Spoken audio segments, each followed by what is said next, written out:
It is November 30th, and I'm here with Dr. Hans Leaman. Is it okay if I just call you Hans? Certainly.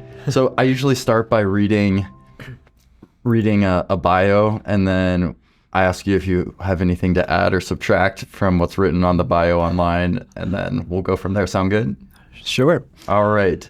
Hans Leaman received his A.B. from Princeton University, a J.D. from Yale Law School, and a Ph.D. from Yale University's History Department and Renaissance Studies program.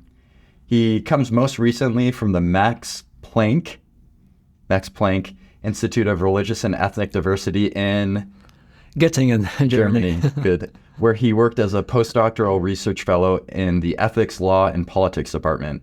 He also taught for 2 years at Yale University as a postdoctoral associate in the integrated humanities, developing interdisciplinary courses on refugee studies, religion and human rights, and the history of educational thought. Prior to completing his PhD, he practiced law with an international firm in Washington, D.C. Before I keep going, anything to add or subtract from there? Well, I hope there's nothing to subtract. This is all truthful. But yeah, certainly I could add more about my life before and besides studying. Right. Well, I'll read what's written next, but just quick. A.B. What does A.B. from Princeton stand for? That's just the same as B.A., but they award it as a Latin degree, so it's got it. And flipped around. And J.D. That stands for, that's in Latin too, Juris Doctor, so yeah, Doctor of Law. Yeah, we want to lack Latin acronyms. That sounds good. And then I'll keep going here. Hans is especially interested in the role that religion plays in the community formation and integration of immigrant groups. He's examined courts' construal of religious persecution and religious freedom in refugee law and human rights law. And he wrote his dissertation on consolation literature that Reformation-era Lutheran and Anabaptist pastors wrote to encourage their confessional brethren when they faced exile on account of religious nonconformity. As an attorney, he also worked pro bono on behalf of contemporary refugees and asylum seekers in Washington, D.C. and Connecticut. He grew up in Lancaster County, Pennsylvania, and is always grateful to return for the fresh produce, hymn sings, and sunsets over the farmland. That resonated with me because my wife is now from Lancaster, and I also look forward to it. Thank you so much for being here, Hans. Thanks for inviting me. Yeah, well, I thought we could just start by me asking you about your life a little bit and how you can probably add before, during, and after the bio there. I'd love to hear just where you're from, sort of even why you chose to go to some of the places you went and how'd you land here at Sattler. And I know you're kind of all over the map, so there's a lot to talk about. Sure. Yeah, well, I would say that what I ended up focusing in for my studies in college and graduate school had a lot to do with where I did grow up. So in Lancaster County, Pennsylvania, it's a place that was settled by a lot of folks with Anabaptist background coming there from Switzerland or Germany in the 1700s because William Penn had made Pennsylvania a colony that was going to respect religious freedom for the residents there, and they knew they could practice their faith, which was unpopular in Europe, freely. And many of my ancestors were many of them Mennonite, or some of them German Reformed, who might have come for other reasons to Pennsylvania. But the Mennonites brought with them a book that told the stories of their martyrs from the early period of the Anabaptist movement, when quite a few went to the stake on account of their nonconformity of their religious beliefs. And they were usually given opportunities to renounce those beliefs, but said they will remain true to their faith, their conscience, whether death comes or not. And what's the name of that? Yeah, that book is called The Martyr's Mirror, or The Bloody Theater of the Defenseless Christians, as the longer title. And my parents had a copy of that when I was young in our house, and at a very young age. I think I was in first grade when I was paging through, and it happens to have some illustrations. Mm-hmm. So I didn't understand all the text for sure. and probably didn't read a whole lot of it, but I could look at the pictures and they captivated me. It had pictures, it ties the Anabaptist martyrs to the martyrs of the early church. So it had pictures, images of early Christian martyrs and with a backdrop of Rome, but then it also had images of those in 16th century Germany or Switzerland. And so they fascinated me because I saw people filled with conviction, or those who are still trying to testify to their faith to the last moments that they could, to tell people why they were so convinced of what they see in the scriptures that it's willing to give up their lives for that sake, for the sake of Christ. So that always stuck with me as an inspiration. When I read about Hebrews 11 of the cloud of witnesses, I could think of those types of images too, and extends Paul's concept of the people of God as going from the Old Testament up through then Christian history. And when it came time to figuring out what I wanted to study in school, I thought, I'd like to study especially people like that who are worth remembering and retelling their stories so they're not forgotten.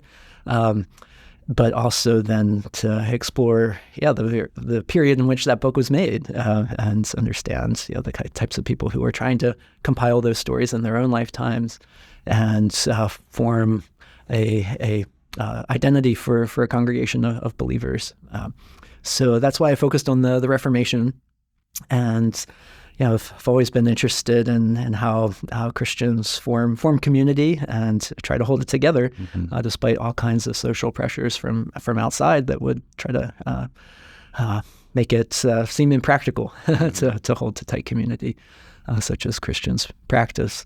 So. I've always been interested in exploring the dynamics of successful Christian communities, and as well as understanding the dynamics that are challenges to having them too. And then, for people who don't know about the Martyr's Mirror, I know our audience, some of them may or may not have run into that. I have a copy, and it sits on our bookshelf too.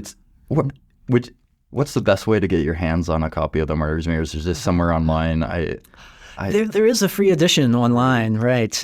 That's an English translation, and it does include. I think you can click on each of the illustrations too. Right. But it is still published, I believe, by Herald Press, maybe. Got it. And from what I understand, somebody's gonna have to correct me, but the illustrations in the Martyr's Mirror were done by carving.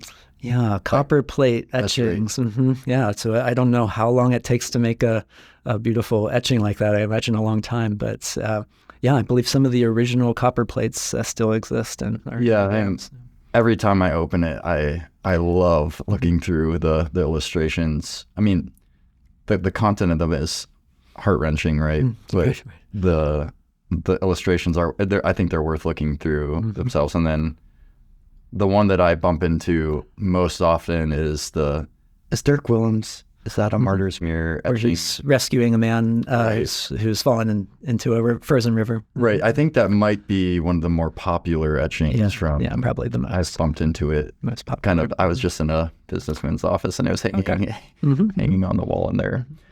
And so tell me,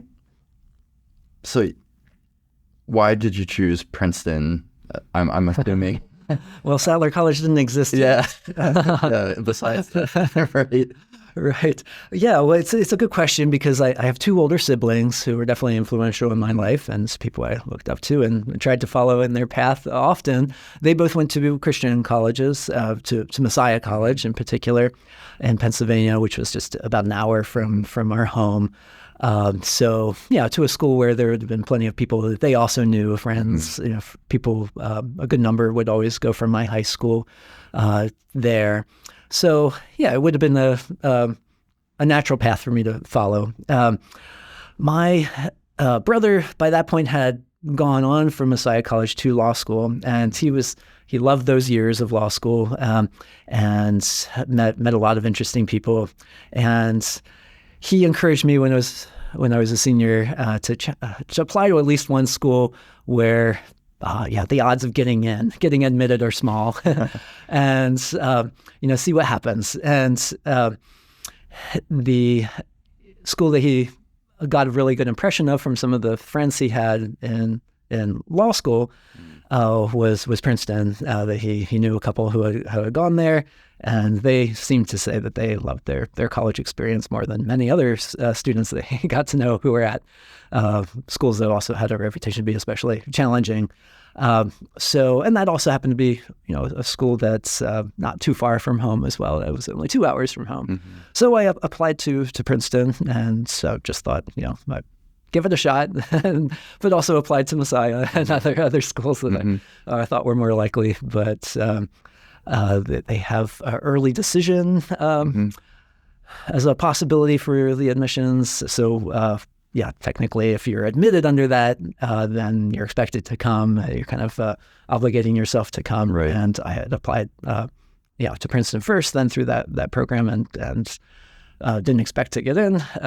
Little did I know about the process, but I thought, maybe it'll boost my chances in the regular admission season. I didn't know at that point that if you're rejected for early decision, you're probably rejected for the regular too. But I got an acceptance letter, I think the day before my birthday, I remember. So then I had to go to my parents and say, I think I might have just obligated us to go to Princeton. And then my dad asked, how much is this going to cost? But no, my parents were very supportive, and they made it possible to attend. And then the hop from Princeton to Yale. Did you do anything in between those two, or was it direct? Yeah, no, I went straight from graduating in the spring to starting graduate school the next fall. Mm-hmm. So it serves that I was kind of, by that point, really excited about studying history. And I do have really great professors in college to thank for that. I had one advisor my junior year named Peter Brown, who studies a lot of early church history. He wrote a wonderful biography of Augustine. That's just a delight to read.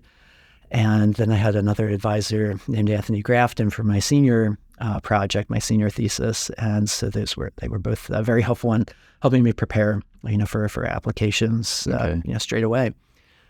And do many people do JD and PhD? Were those simultaneous, or it's not a common combination? So I'd love to hear about why you chose those two. Right. So when I was deciding to apply to history grad schools, the other option was to apply to law schools. Right. One reason my brother really loved it and loved the profession of law once he was practicing. And I was always interested, especially as far as subject matters, especially political philosophy and the history of ideas. And I thought, I don't know if I should maybe, if law school would be the better place to study than history grad school. But I decided by senior year that no, what I really love, my first love is history. And I think I would like to teach it too. But after 2 years of being in my history program, I did recognize that there are a lot of really talented students who are graduating with history PhDs, and there are more of them than there are open history positions to teach at colleges. So PhD students need to have some sort of backup plan if they can't find a teaching job right away.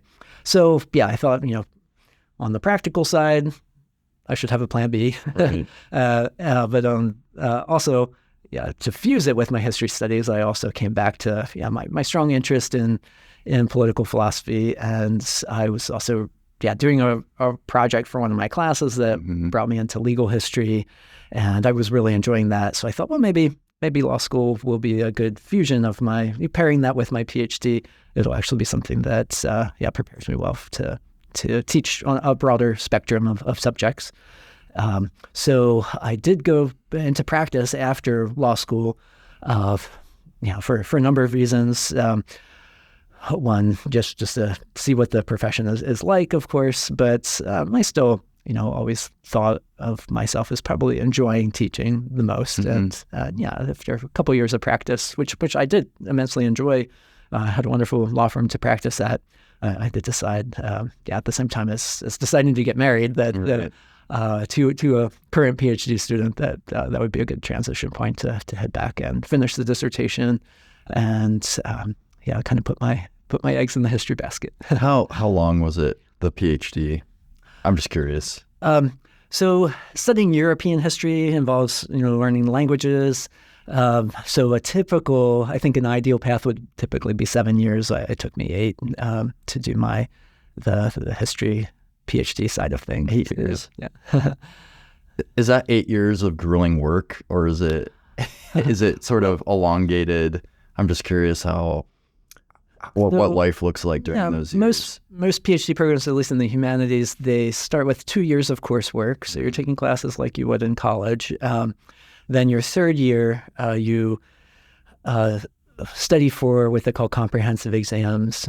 So you read a lot for a school year. And then at the end of that school year, then you come before a panel of professors who will ask you questions about what you read. Like literally reading books, not right. So reading really important books in your field. So getting a sense of what the literature is in your field. So for me, of course, then I was reading all the what are regarded as the most important, scholarly works on the Reformation from the 20th century and early 21st century, and the Middle Ages, the Renaissance, I covered another field of Renaissance art and architecture. Okay.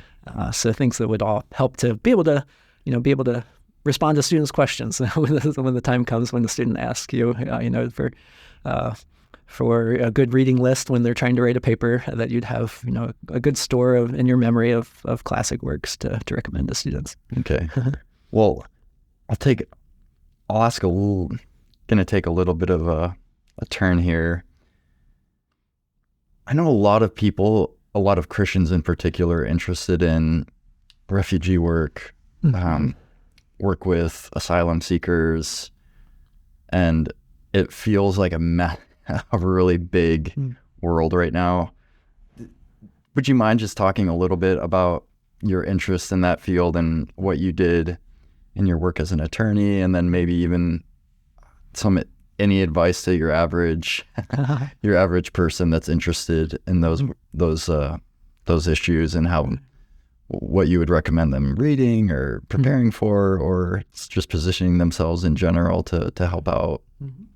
Yeah, well, I mean, we have the good fortune to be living in a country that is a destination for many migrants. So the world is, coming to us from many different backgrounds, cultural and religious backgrounds. So it's a wonderful opportunity for ministry and to helping people to feel a sense of home when they come to a new land. So having many refugees and other immigrants say that the biggest source of relief for them, or a source of encouragement, hope for the future when they're in a new land, is when they feel like they've finally made a friend of somebody who's a native of that new country, that they're that they have somebody that they could call up or visit at their home and experience hospitality, and that they wouldn't feel like they're being treated as a stranger, but rather as a friend. So to have Christians who are simply willing to seek out and interact and treat as colleagues and friends newcomers makes a huge difference in their lives. So people don't have to think about it necessarily as serving, as providing some sort of material aid. I mean, those things are all helpful, but ultimately, friendship is usually what people say that they are most eagerly seeking. So that's something that we can all do for sure. There are particular legal needs that refugees often do need once they arrive. So people who are designated as refugees and arrive at the U.S. As refugees usually have some sort of advanced legal work that's been done for them, in that they went through the process of being interviewed intensively by State Department officials to verify their backgrounds and their qualifications under the international law of the definition of a refugee. And the United States has chosen them as privileged few out of the many people who would love to get that status and be resettled in the United States. They're being, they're the ones who have been chosen to come. But still, once they arrive, it's a pretty short clock in which they receive benefits from the government. They need to find a job within 6 months and start being able to support themselves. And of course, to find a job in the United States is always complicated by matters of transportation. Right? We don't have great public transportation like in Europe, where you might live somewhere and be able to get across town easily, by trains, tram cars, or buses. So one of the prime ways that people could also help refugees in that first struggle to find a job that will work for their family is to help provide transportation. Is that like people do that as drivers, just drivers for them, right? Because usually they can't. That many people coming from developing countries haven't had the experience of ever driving before. They didn't take driving lessons, so that's something that they'll do eventually in the U.S. typically, but it takes time, and it takes more time than when they need to find a job themselves. Are there organizations that facilitate those partnerships that you might point people to? I know it might be right. So certainly, so when the way the U.S. handles their refugee resettlement work is. There are a number of different organizations that are privately run, but they receive contracts from the U.S. government to help resettle them. And so there'll be organizations like Church World Service or the International Refugee Committee, and they will have staff in local communities who meet them when they arrive, certainly, and then work with other organizations to find housing for them. Often churches will sponsor a family and find an apartment before they arrive that will work for the size of the family. And then there's refugee resettlement agencies, there's voluntary agencies. They try to coordinate people who will help volunteer to drive folks to work. And then just be resource people for also, plenty of medical appointments are necessary. So they can be drivers to those appointments, but just guide them through all the different institutions that seem foreboding to newcomers. So of course, navigating our medical system is confounding to many people. So, I'm going to ask a little bit more of a maybe not controversial question, but I'll just get your thoughts on it. So, in the Christian world, you mentioned one of the greatest needs is developing a friendship with someone, and I love that answer. Do you have any advice on some of the circles I hang out in? There's sort of an evangelistic pressure that is attached to the friendship. Okay. And there's sort of like hey, ultimately you want to befriend someone so that you can present a gospel message at some point in time. Do you think that's manipulative? Is it okay to think about that? Any guiding principles that you might have heard about just how to think about that as a Christian who loves to talk about Christ and his ways versus, what are your true motivations? Is it friendship or is it evangelism? Is it okay to have dual motivations? There's not a simple solution to that, but I'd love to hear your thoughts. Mm-hmm. Yeah, well, I think we could make a distinction between our motivations and our understanding of the other person's situation. And I think that would be a good way to navigate the question. So we can't deny what we are motivated by, and to be honest about our sense of personhood and what inspires us to act. We should include, that we are motivated by the gospel, right? Right. As Christians, but there are appropriate times to share matters of religion with other people, and inappropriate times, I think, because it involves religion doesn't involve just a cerebral confession of faith, right? It also involves a sense of community.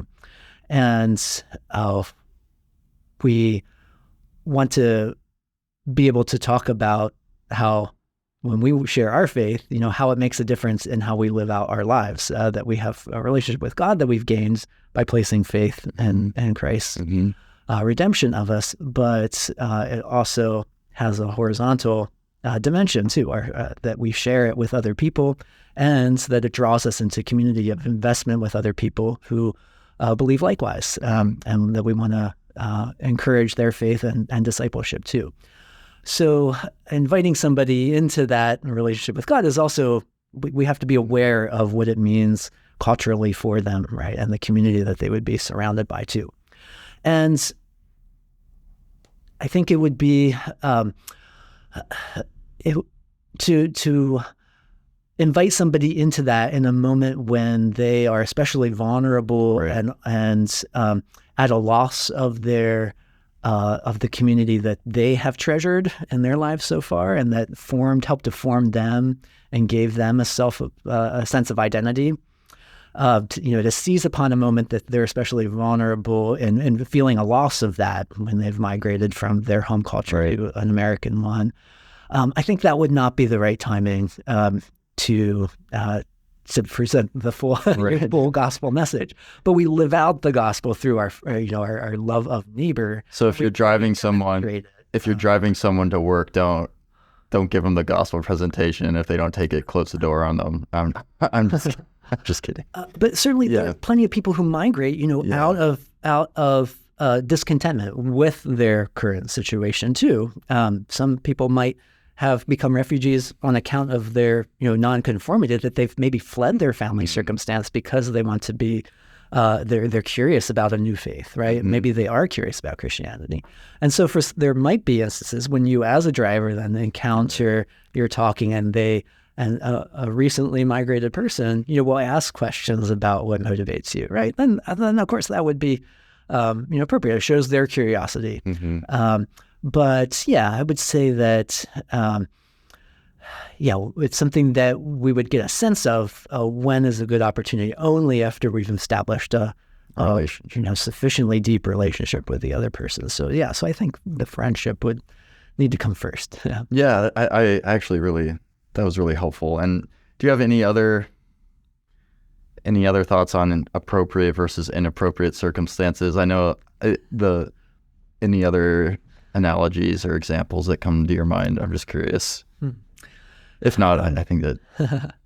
Well, it's always the golden rule always asks us to, put ourselves in the other person's shoes, right? Mm-hmm. So I always, I feel empathetic with people who so studies often show that immigrants actually often come back to a greater appreciation of their faith once they are in a new culture, right? So, and I think that makes sense. When I think about myself, when I have lived outside of my home community, for me, I've usually been in Europe, where the population is at large, not participating in church life as much as those around me in the United States are.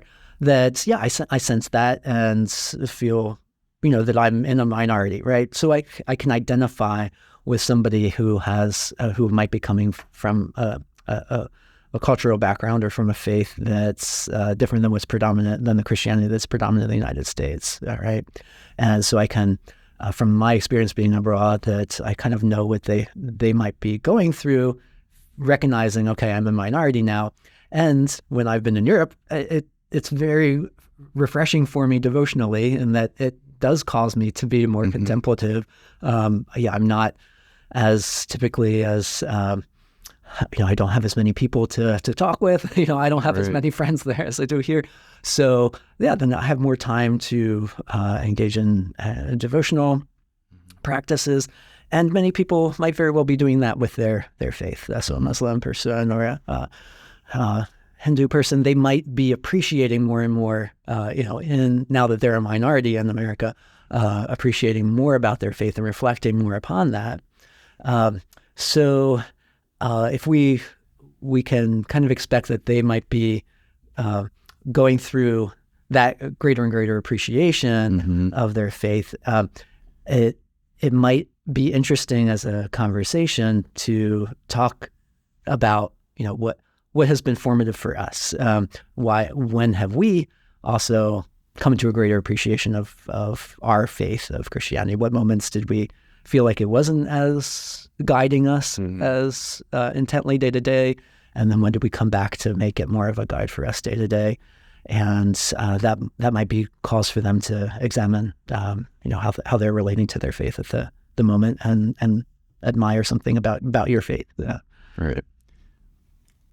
I want to ask one more question, then we'll go on to another one. But what, in your mind, this is more of a practical question, but in order to set yourself up for some of these meaningful conversations, my guess is there's like some sort of, you don't just happen to have that conversation with somebody in the first encounter you have with them.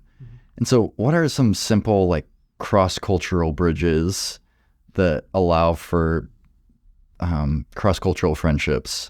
I mean, the obvious ones that come to my mind are languages, and being able to communicate in mother tongues is important. But then there's hospitality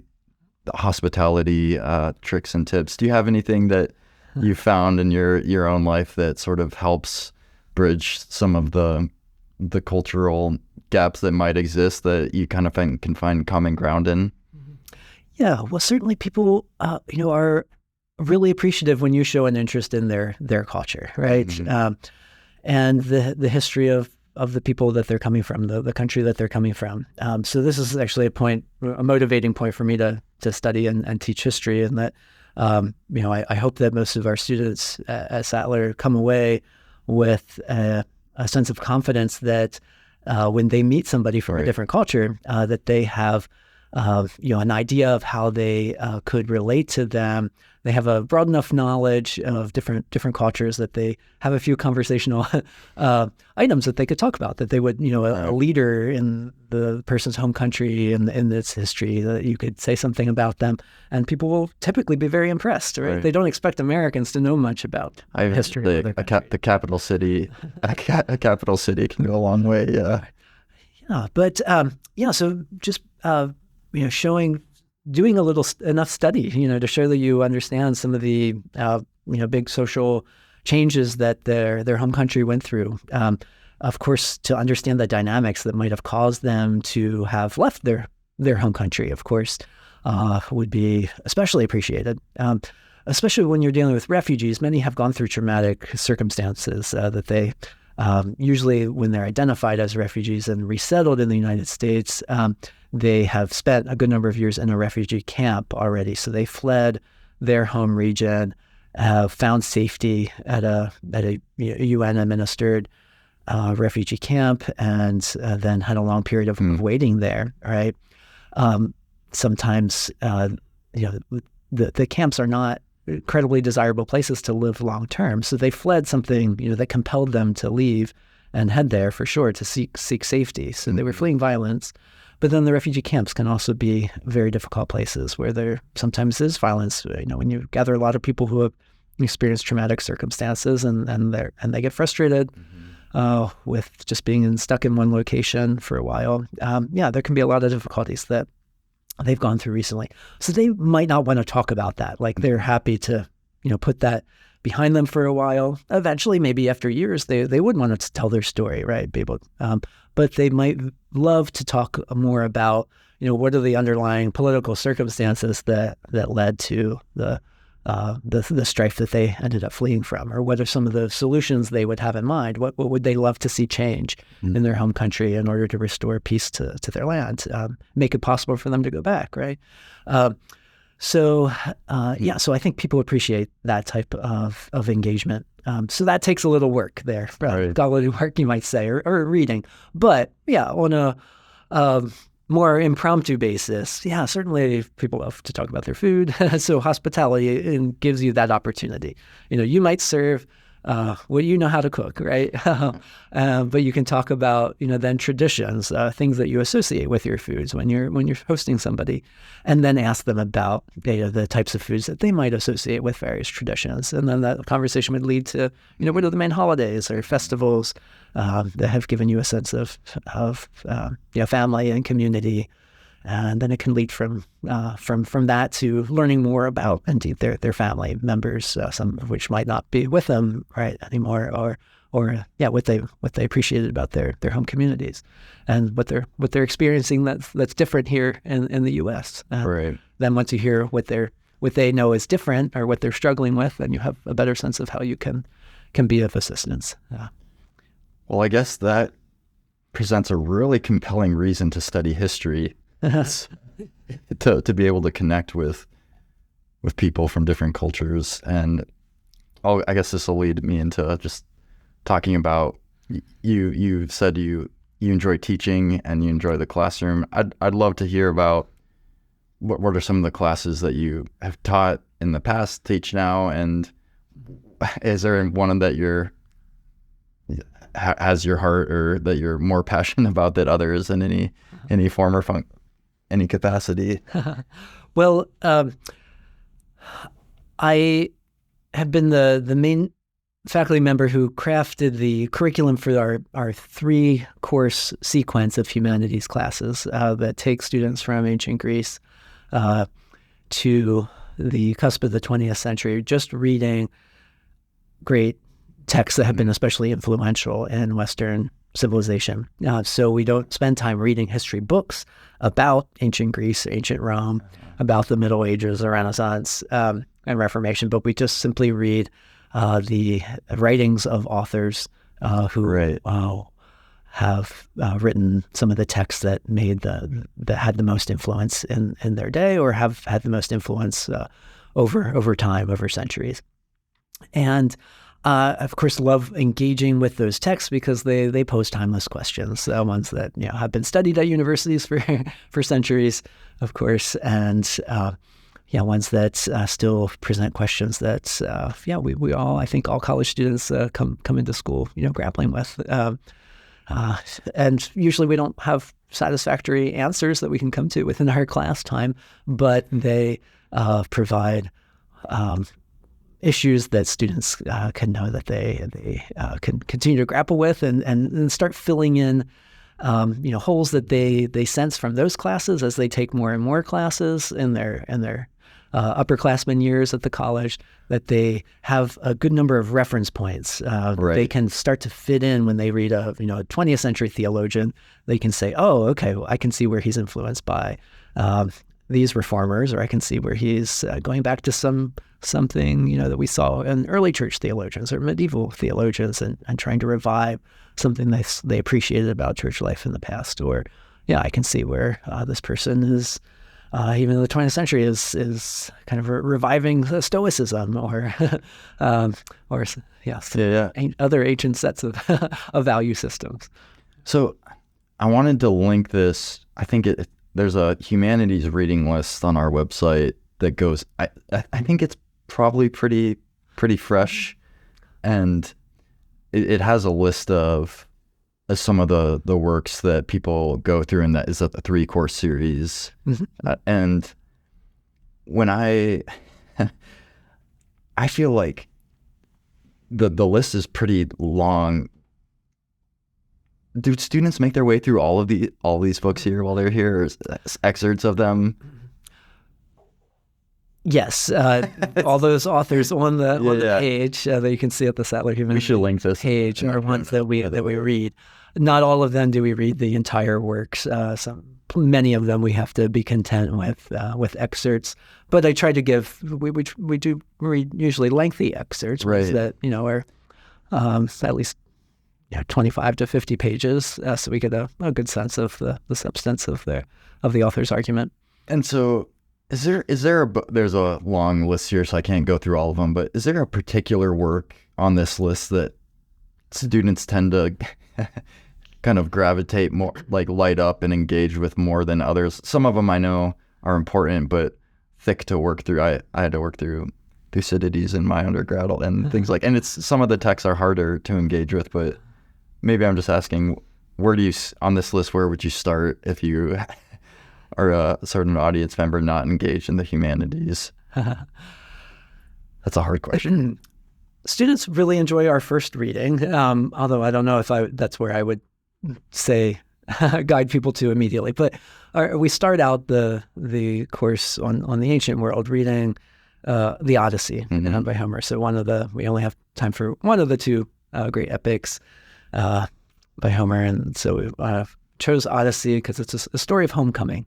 And I think it resonates with college students' experiences, being away from home. So it's a story of homecoming for Odysseus, but it's also a story of growing into one's identity and having appreciation of their family inheritance for Odysseus' son, who goes out in search of information about where his father has been after he hasn't returned home from the Trojan War after 20 years.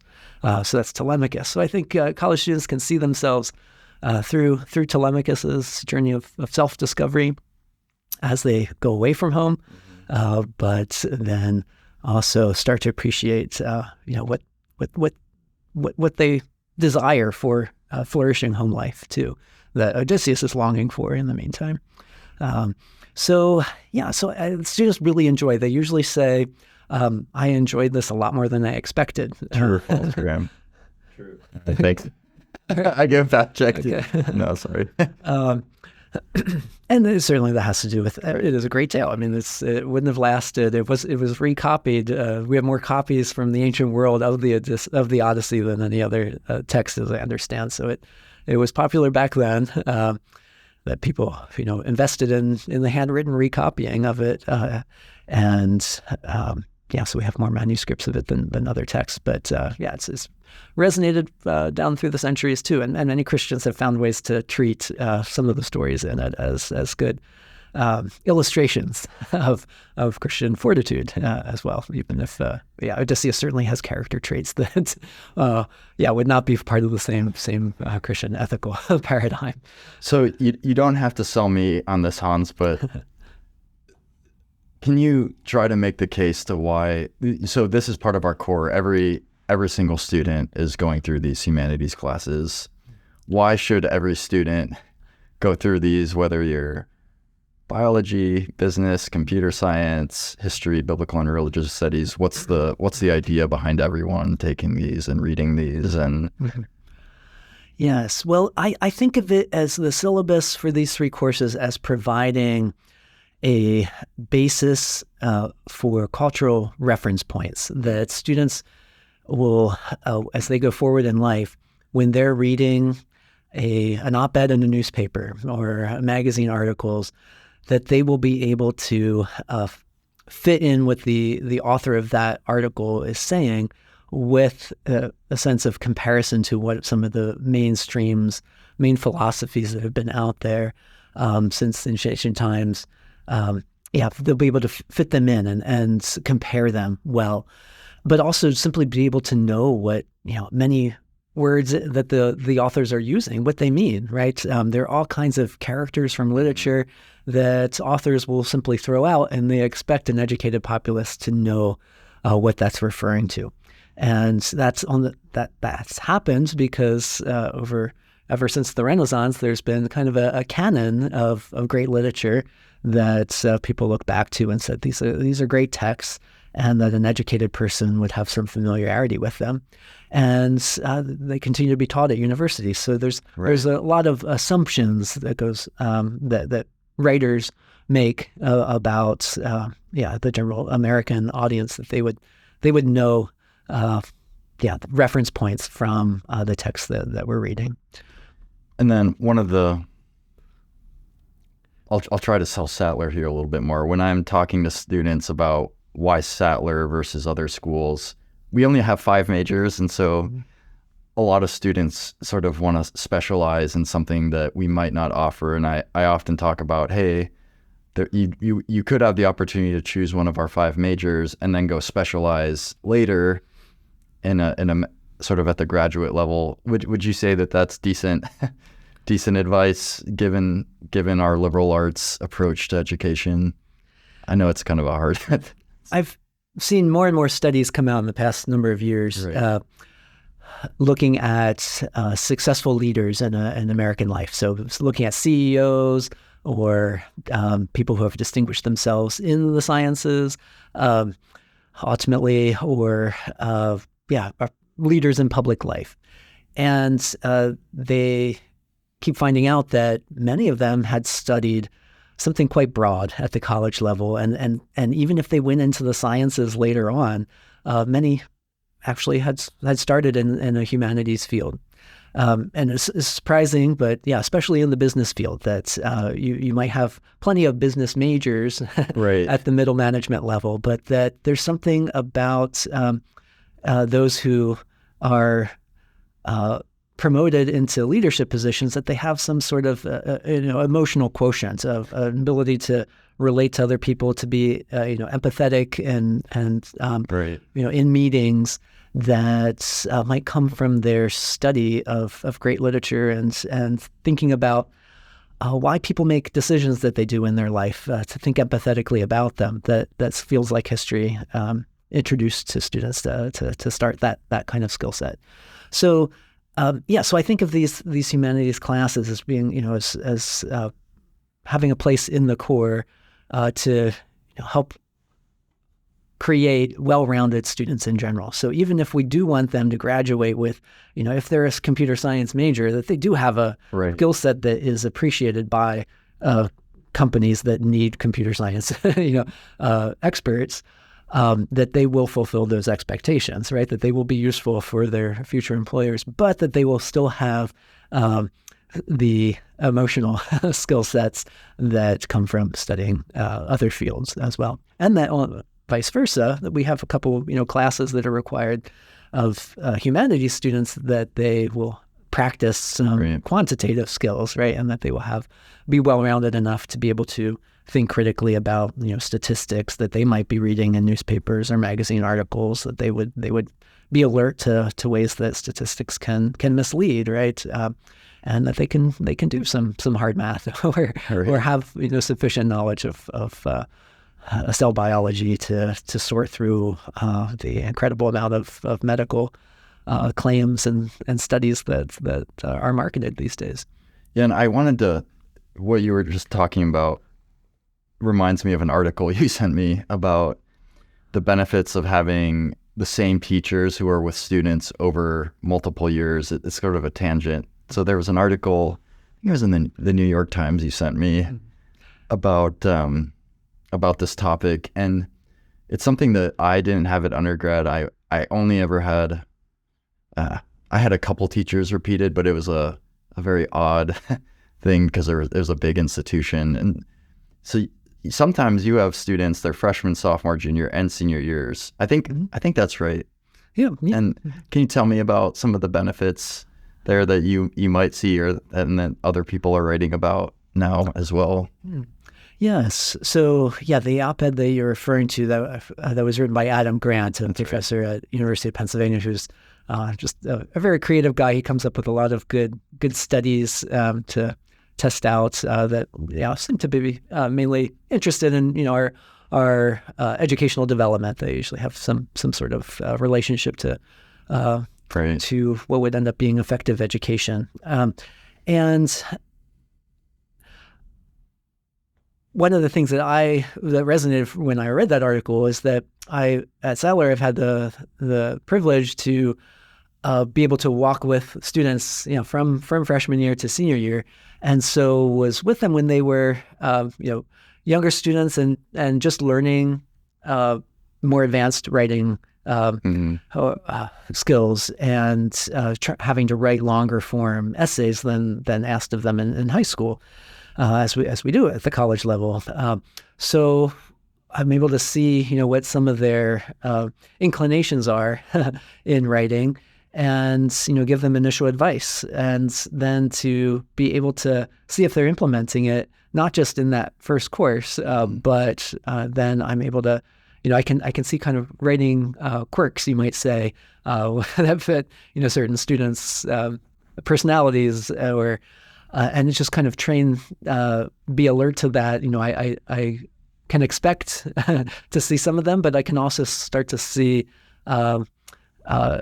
more conformity to the expectations of an academic essay with time. And that's something that's, one semester's worth of advice and monitoring wouldn't go terribly far. So, by being able to be there know what to expect, and then be able to know what advice I've already given, we can keep building upon what we had before. Yeah, I think it's a really about before. I think it's a really compelling argument, and I mean the basic is parenting. I think about it in parenting. I can't imagine trying to develop my child if I only got to spend 3 months at a time with them over time. And I was thinking about it in terms of parenting. Well, we're coming up about on an hour. Is there any other topic or interest that I missed that you're really passionate about that you wanna touch on before I ask some of a series of closing questions here? Well, when you were talking about refugees, I realized that I hadn't talked about the legal needs that I actually that's where I mainly tried to fill a gap for, since it was a skill set that I had developed by going to law school. Right. So that's something that a lot of refugee resettlement agencies do provide some legal services, and it's actually not something that you necessarily have to go to law school to be able to do. It is helpful to have gone studied law and to be a licensed lawyer, but there are various elements of legal work that even somebody with a college degree can engage in. So refugees often, when they come, they often still have some family members that are abroad. So one of the first points on their wish list, once they have permanent residency in the United States, is often to petition for family reunion or reunification, to bring some of their family members to be with them and live with them too. So so there's the legal work in going through the different steps to gain permanent residency, and then eventually with time citizenship too. But also then family reunification, which is the top priority typically for people, because they of course want their family to be together. So all those types of things are things that somebody who would volunteer for a refugee resettlement agency or work for one as an employee, that they could get certified by the Department of Justice. There's a Board of Immigration Appeals, it's called, that has different procedures in which they can certify you that you've learned enough in that field to be able to help fill out the forms for the refugees. And then certainly when people, so as part of those applications, they usually do need to rehearse their story on account of what caused their flight from their home country and how they qualify for refugee status.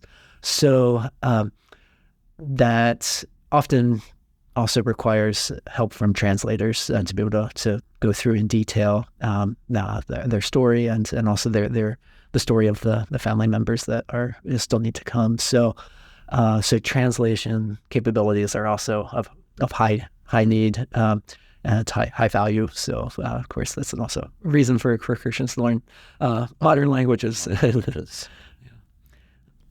And is that how long does that certificate? How long does it take to get that certification? Oh, I'm not sure actually offhand. No, and where can people find out more about that? I think the website of the Board of Immigration Appeals I'm sure would get details. That would be under the Department of Justice.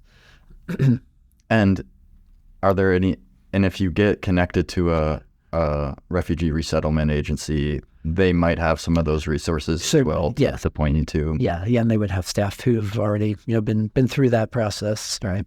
And there's a website called RefWorld that has a great database for all things related to the legal needs of refugees. Right. Though that's a huge consolidation of useful sources. Right. There might be some competition to the answer to my next question. What's the most compelling modern language to learn as a native English speaker from the U.S. right now? Well, 'Cause I know what he would say. No. well, yeah, I mean, I certainly think Spanish is the most useful, not from personal experience because I still need to learn it. But yeah, we have the an increasing number of people who whose families speak Spanish at home, and then the highest number of people who are seeking to find settlement in the U.S. are the highest proportion are Spanish speakers. Graham, what would you say to that question? I'd have to say Dari because that's what I'm trying to learn. Graham. Yes, well, I mean, certainly, I wouldn't deny the No, don't deny the other one. And language, they're all. We need somebody to learn all of them. And then, are there any resources that you regularly visit that you might share with the audience to say, hey, it's really interesting. Check out this resource. It's a broad category of books, articles, publications, podcasts, anything that you regularly frequent. Do you mean in my history studies or in work life in general? Okay, refugee work. Yeah. Yeah, it's hard to narrow things down.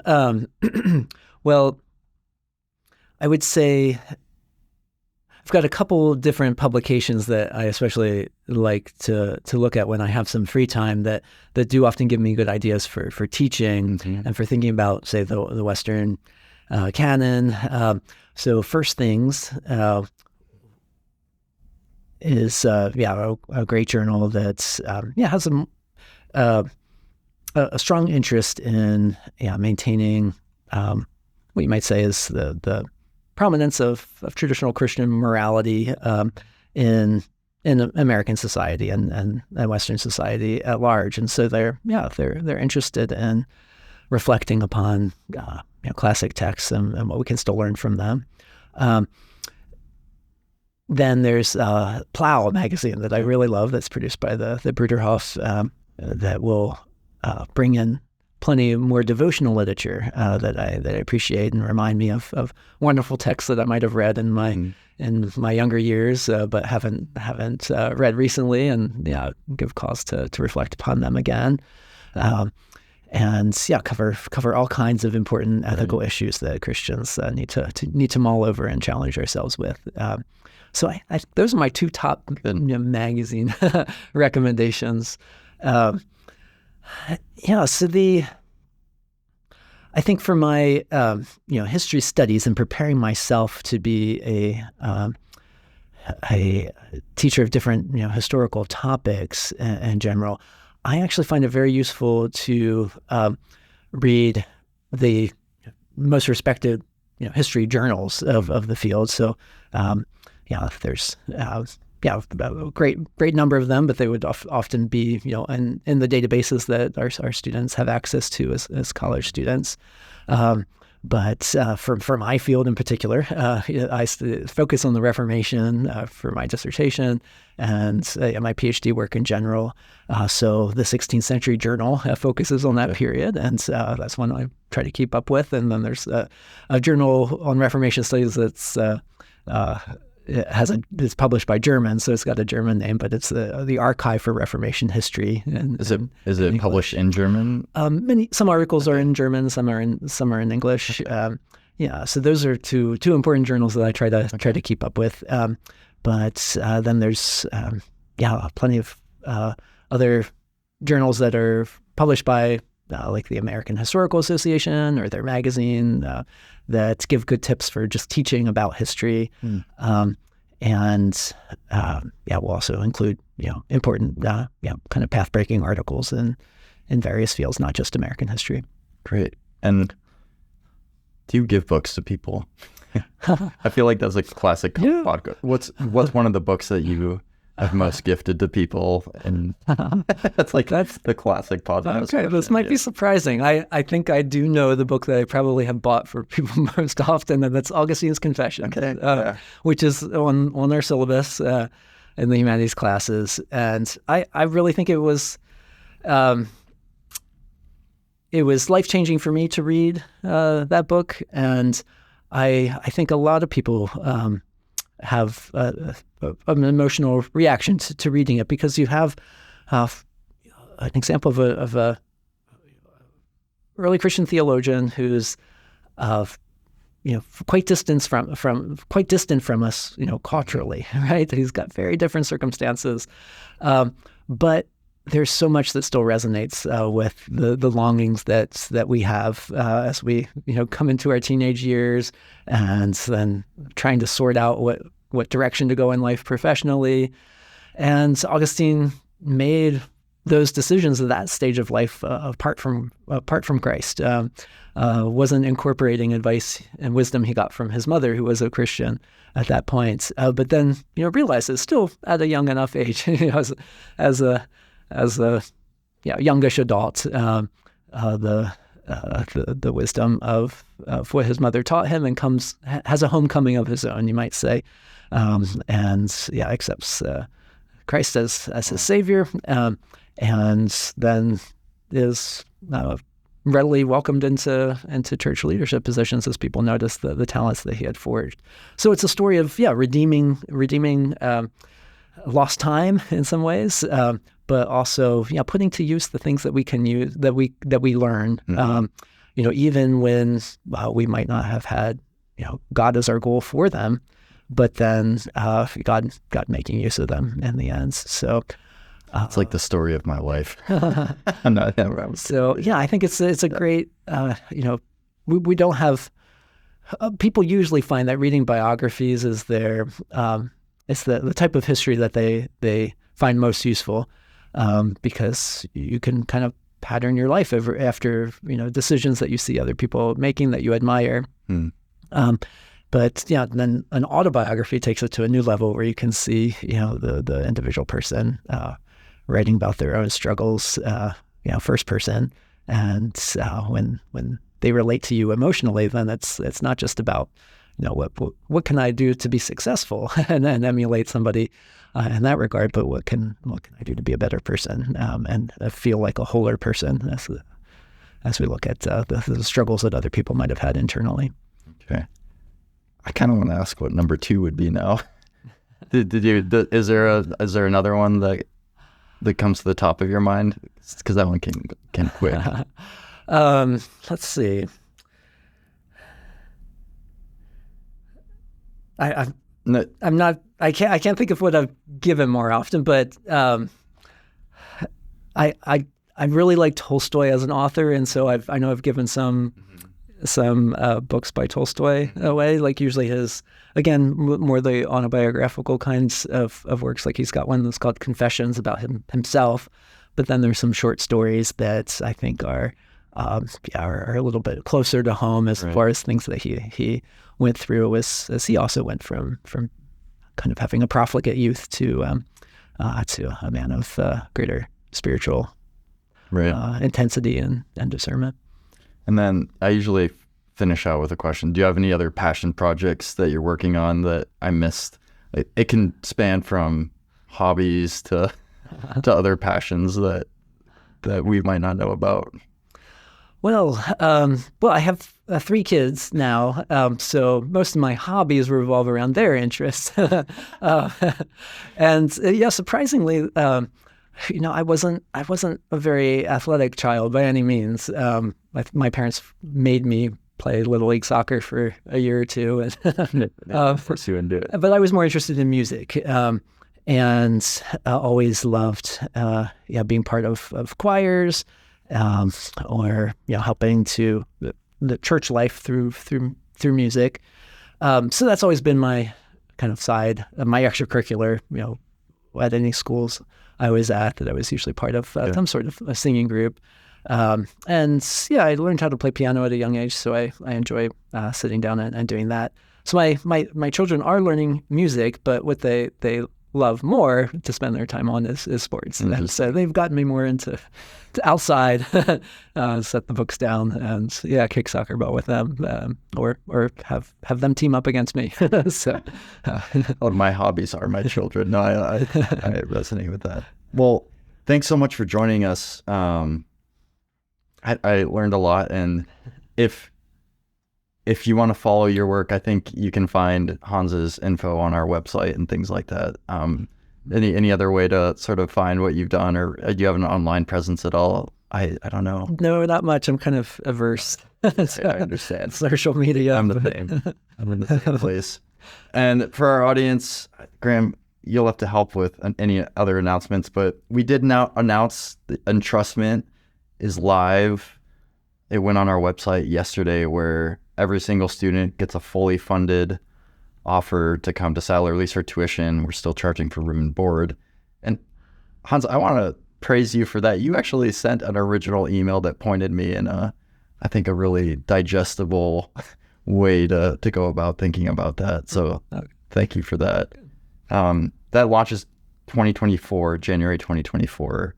So if you're interested in coming to Sattler, interested in history and the humanities, there's no better place to study. I'm just kidding. So thank you so much. And anything that I missed? Anything else, Hans? No. All right. Thank you. Thank you. Yeah.